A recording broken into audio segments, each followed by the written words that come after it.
எங்கள் வீட்டு தோட்டம் வேர்க்கடலை போட போகிறோம். இதில் ஆளுங்க வேலை செஞ்சுருக்காங்க. கொஞ்சம் 2 நாளாக இன்றைக்கி 3 ஆள் வேலை செய்வாங்க. வேலை முடிச்சிட்டாங்கன்னா நாளைக்கு டிராக்டர் வச்சு உழுதுட்டு இதில் வேர்க்கடலை பயிர் பண்ண போகிறோம். ஃபுல்லாக அந்த கடைசி வரைக்கும்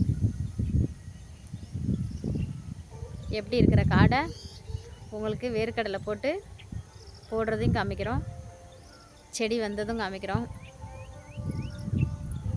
இந்த வருஷம்தான் விவசாயம் பண்ண போகிறேன், வேர்க்கடலை பயிர் பண்ண போகிறேன். சென்னையில் தான் இருக்கேன். நான் இங்கே வந்துட்டு பார்த்துட்டு போகிற மாதிரி தான் இருக்கும். என் வீடியோவை எல்லோரும் பார்க்குறீங்க, பார்த்துட்டு சப்ஸ்கிரைபர் பண்ணுங்கள், லைக் பண்ணுங்கள், ஷேர் பண்ணுங்கள். விவசாயம்தான், என்ன தான் நம்ம இருந்தாலும் விவசாயத்தை விடக்கூடாது. அதனால் வேர்க்கடலை பயிர் பண்ண போகிறோம். இன்றைக்கி ஆளுங்க வேலை செய்வாங்க. வேலை பார்த்துட்ருக்கலாம், நான் வீடியோ எடுத்து போடுறேன். பாய்.